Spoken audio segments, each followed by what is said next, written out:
미국에서 어느 의사가 큰 병원을 개업하고 있었습니다. 하루는 그의 병원에 특별한 환자가 찾아왔습니다.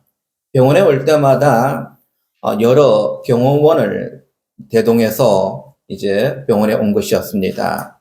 나중에 알아보니까 신분이 높은 사람이었어요. 중동에 돈 많은 아랍의 왕자였습니다. 그래서 그 사실을 알고 의사는 참 정성껏 간호하고 치료를 해 주었습니다. 그리고 그 환자가 병이 깨끗하게 나아서 건강을 회복하게 되었습니다. 이제는 진료비를 청구해야 될 때가 되었습니다. 근데 의사의 마음에 갈등이 생기게 되었어요. 얼마를 청구하면 될까? 얼마를. 그래도 그 사람은 한 나라의 왕자고 또 나중에는 그 나라의 왕이 될 사람인데 그걸 생각하면은 그냥 무료로 그 사람의 뭐 돈이 적어서 뭐 이런 문제가 아니라 나중에 내가 좀 뭔가 혜택을 얻기 위해서는 그냥 무료로 해주는 것이 어떨까 하고 생각해 봤습니다. 아니면은 다른 사람들보다 좀 비싼 청구비를 청구할까 하고도 생각해 봤습니다. 그냥 형식적으로 한 50불만 청구할까? 아니면 500불? 이왕이면 다른 사람보다 좀 신분이 높으니까 한 5,000불 정도 청구하면 되지 않을까라고 생각했습니다. 아무리 고민을 해도 답이 나오지를 않는 거였습니다. 그래서 자기가 출석하는 교회 목사님에게 이 문제를 상의하였습니다. 여차여차해서 이제 진료비를 청구를 해야 하는데 목사님 얼마 정도 청구하는 것이 가장 적당할까요? 라고 이렇게 물었습니다. 그랬더니 목사님께서 어떻게 이야기를 했겠습니까? 이렇게 청구하라고 청구서를 내미십시오. 당신의 신분에 걸맞게 지불해 주십시오. 라고 이렇게 청구를 해 보십시오. 라고 했습니다. 그리고 의사가 목사님의 말을 듣고 이렇게 청구를 하게 되었습니다. 며칠 뒤에 그게 답장이 왔습니다. 그 편지에는 덕분에 건강하게 치료받았다고 진심 어린 글과 함께 수표 한 장이 들어와 있었습니다. 그 금액은 자그만치 7만 달러가 들어와 있었던 것이었습니다. 다시 말해 우리나라 돈으로 한 사람 한 8천만 원 정도 되는 돈이죠. 어찌 보면 그의 신분에 걸맞게 지불하십시오. 왕자도 고민을 했을 거예요. 내가 내 신분이 왕자니까 내가 얼마 정도 주면은 내 신분에 걸맞을까 하고 생각해서 아마 다른 사람보다 훨씬 비싸게 그 청구에 대해서 지불을 한 것 같습니다. 사랑 믿음의 성도 여러분들, 오늘은 우리가 추수감사 주일입니다. 2024년 한 해 동안 여러분들의 삶은 어떻게 살아오셨습니까?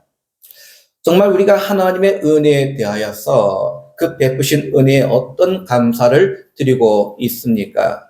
혹시 우리가 우리의 신분에 걸맞게 감사로 나아가고 있습니까?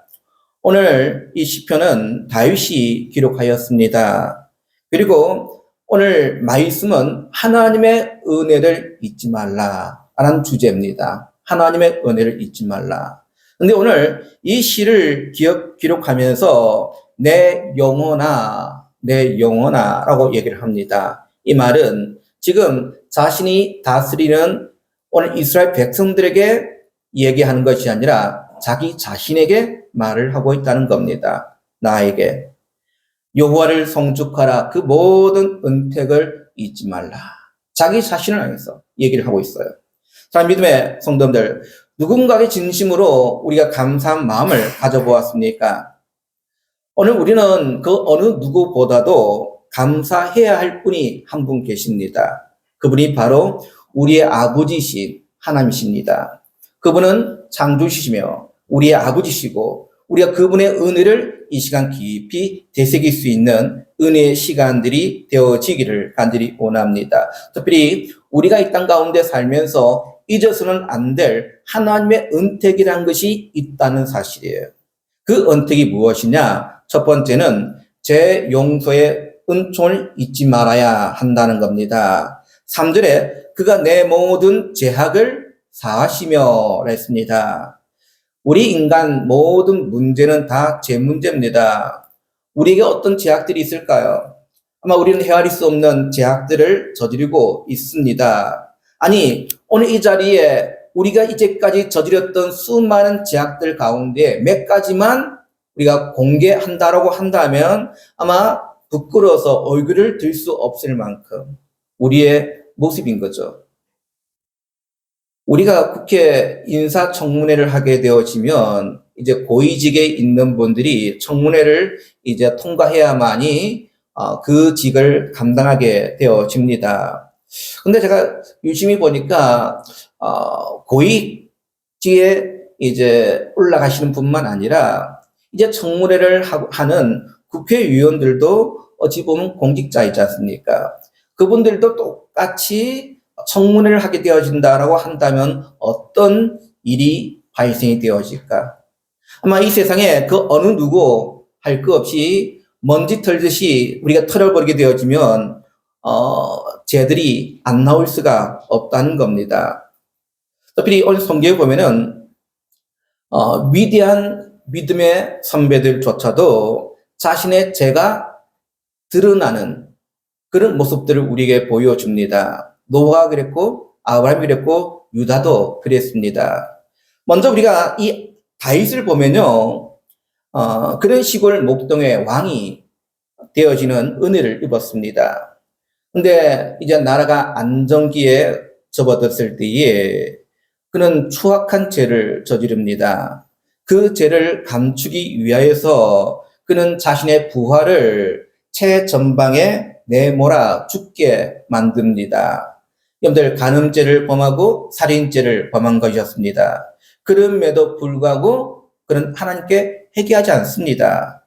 그때 하나님께서 나단 선지자를 보내셔서 이 다윗의 죄악을 극렬하게 오늘 들춰내십니다. 그럴 때 다윗이 어떻게 합니까? 하나님께 엎드려 회개합니다. 40주야를 눈물로 그 짐상이 젖을 정도로 하나님께 엎드려 기도하였다라는 겁니다. 그럴 때 하나님께서 그의 죄를 사하여 주셨어요. 여러분들 다윗조차도 오늘 그의 죄가 드러나게 될 때에 그런 하나님께 자신의 죄를 용서를 구하는 기도를 드렸다는 겁니다. 그가 내 모든 죄악을 사하시며 오늘 우리 하나님은 우리의 죄악을 용서해 주십니다.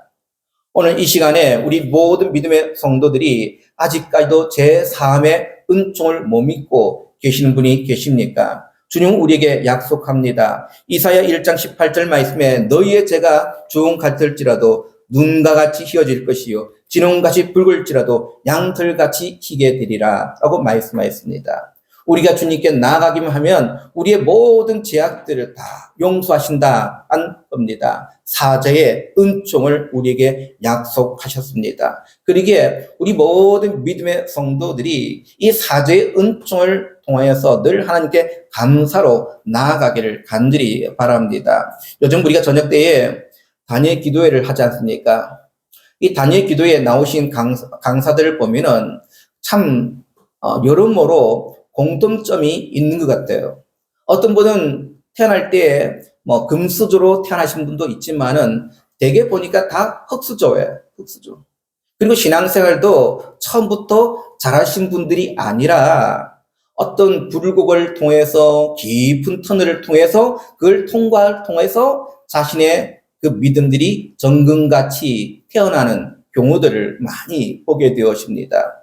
어떤 분은 그 터널을 통해서 정말 마귀가 너는 안 돼, 너는 죽어야 돼 라고 할 때에 그걸 물리치고 새 사람이 되어지고 하나님의 거룩한 백성으로 거듭나는 그런 간증들을 우리가 들었습니다. 여러분들 오늘 마귀는 너희 죄를 한번 봐. 네가 그걸 그렇게 짓고도 어찌 하나님의 백성이라 말할 수 있어 라고 우리를 정죄합니다. 그런데 우리 주님은 그 옆에서 오히려 우리를 다독 끌려주십니다. 너희가 아무리 그렇게 죄를 지었다 할지라도 너희의 죄를 내가 눈같이 희어지게 할 것이요 양털같이 희게 만든다라고 우리에게 말씀합니다.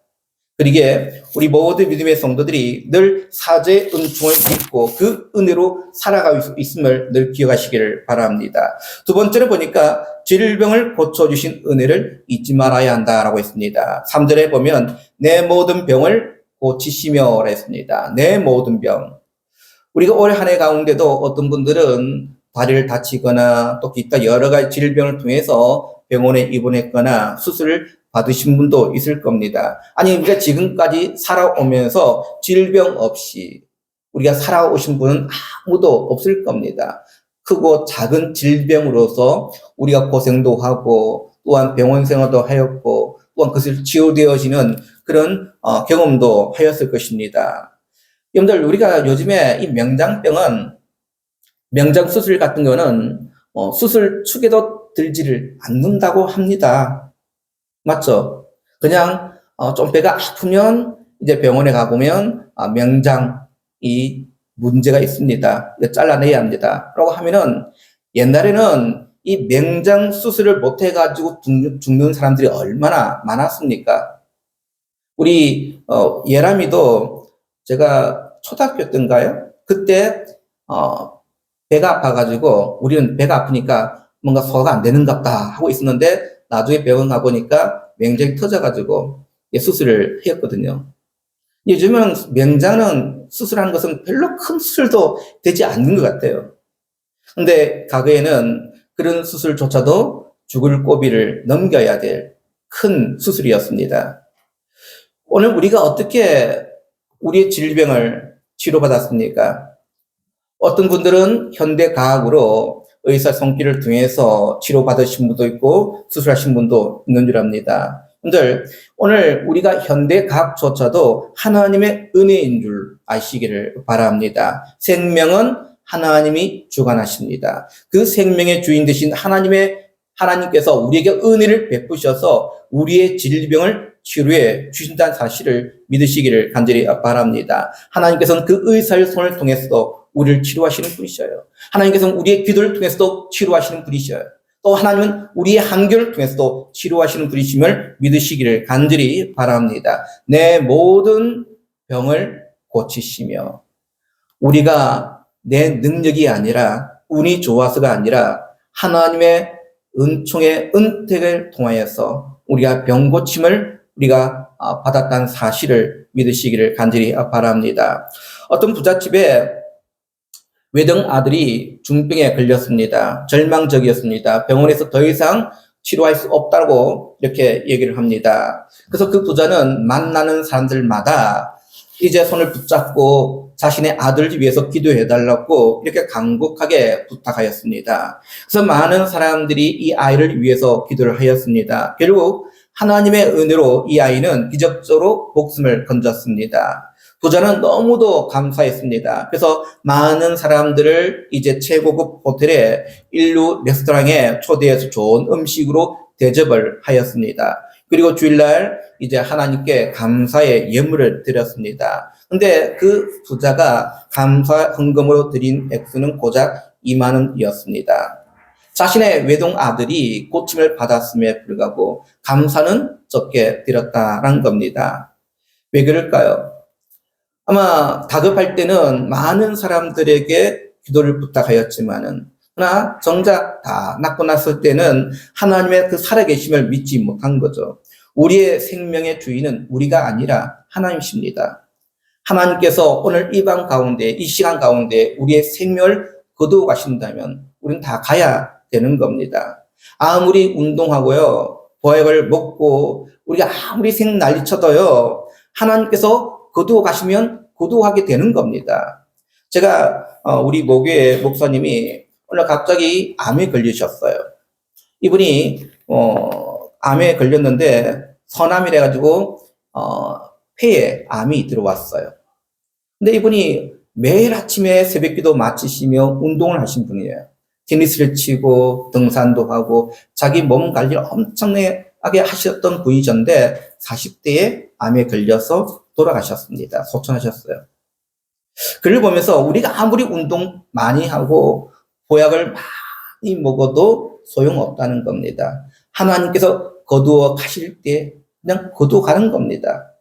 그러기에 오늘 우리 모든 믿음의 성도님들, 우리의 모든 병을 고치시는 은혜가 하나님께 있음을 기억하시기를 바랍니다. 그 은혜를 잊지 마시기를 바랍니다. 그리고 세 번째는 보니까 파멸에서 구원해 주신 은혜를 잊지 말아야 한다라고 말씀합니다. 4절 봅시다. 내 생명을 파멸에서 속량하시고 인자와 국률로 간을 씌우시며 그랬습니다. 우리의 죄로 말미암아 우리는 영원한 지옥 형벌을 받아야 할 존재입니다. 어느 누구도 없이 여기에서 예가 없는 겁니다. 근데 하나님은 우리를 파멸해서 속량시켜 주었습니다. 예수 그리스도를 통해서 우리를 속량시켜 주셨습니다. 언제 그렇게 하셨습니까? 누구를 통해서 그렇게 하셨습니까? 우리 에베소 1장 3절에서 5절 말씀을 한번 다 같이 찾아보겠습니다. 에베소서 1장 3절에서 5절 우리 세 절입니다. 우리 다 같이 함께 읽도록 우리 앞에 자막 띄워놨습니다.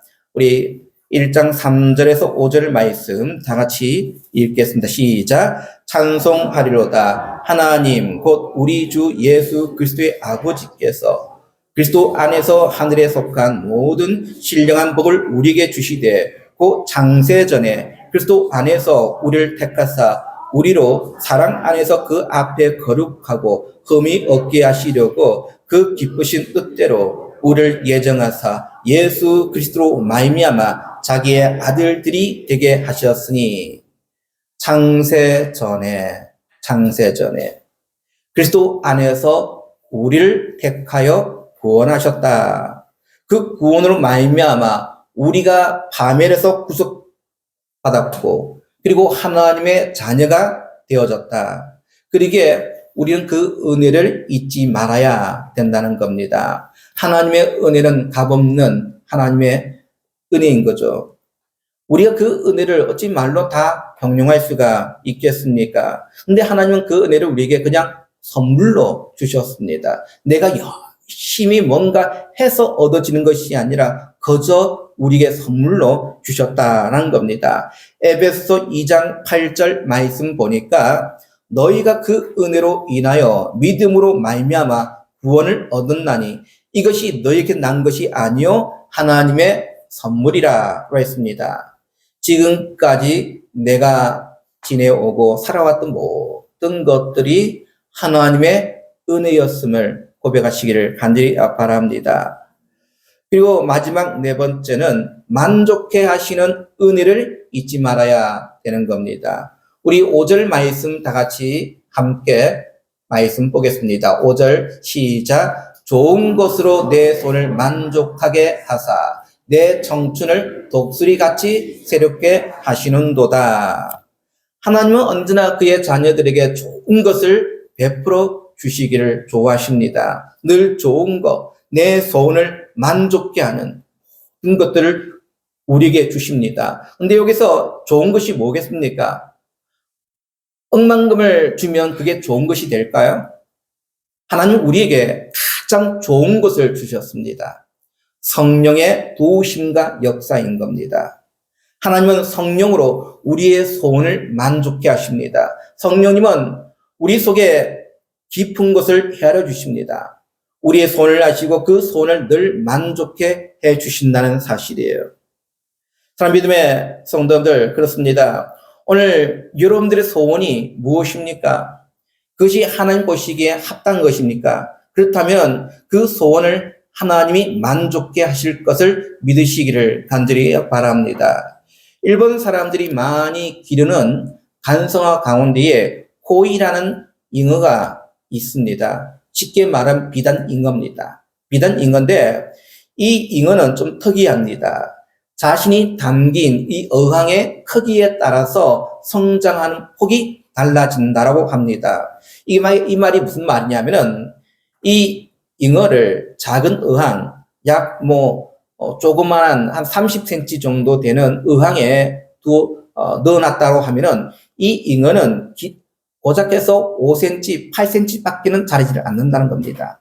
그러나 조금 더 큰 수족관이나 아니 조그만 연못에 이제 넣어두게 되어지면 15cm에서 25cm까지 자라고요. 그리고 좀 더 큰 연못에 이제 넣어주게 되어지면 50cm까지 자라는 것이 이 코이 일용의 특징이라고 합니다. 다시 말해 자기가 숨을 쉬고 활동하는 그 세계의 크기에 따라서 큰 잉어가 될 수도 있고 작은 잉어가 될 수 있다는 겁니다. 오늘 우리 믿음의 성도들도 그러한 것 같아요. 우리의 믿음의 세계를 좀 더 확장시키시기를 바랍니다. 우리의 믿음이 단지 이 우물 안에 머물지 않기를 간절히 바랍니다. 이 봉산이란 이 좁은 땅에 우리가 머물지 않고 전 세계적으로 우리가 열방을 향해 눈을 펼치시기를 간절히 바랍니다. 그리고 우리의 감사의 깊이도 넓어지기를 간절히 바랍니다. 우리 가정만 바라보고 그 가정에 일어난 일들만 바라보면서 감사할 것이 아니라 우리의 감사의 깊이와 넓이도 항상 넓어지기를 바랍니다. 이 합천 땅을 그리고 병남을 그리고 이 나라의 민족과 열방을 향하여 우리의 감사의 깊이가 넓어질 때에 더욱더 우리의 감사가 해야 될 것들이 더 많아지게 되어진다는 사실을 믿으시기를 간절히 바랍니다. 오늘은 우리가 추수감사 주일입니다. 지금까지 살아온 모든 것들이 하나님의 은혜로 이루어졌음을 믿으시기를 원합니다. 그리고 그 은혜 앞에 우리가 늘 하나님 앞에 항상 좋은 것으로 드리시는 그런 우리 믿음의 성도들, 주님의 그 주신 은택을 잊지 마시고 감사하며 영광 돌리시기를 주님의 이름으로 축원드립니다. 우리 이 시간 함께 우리 찬양 드리면서 우리 예물을 드리도록 하겠습니다. 우리 은혜란 찬양입니다. 은혜란 찬양인데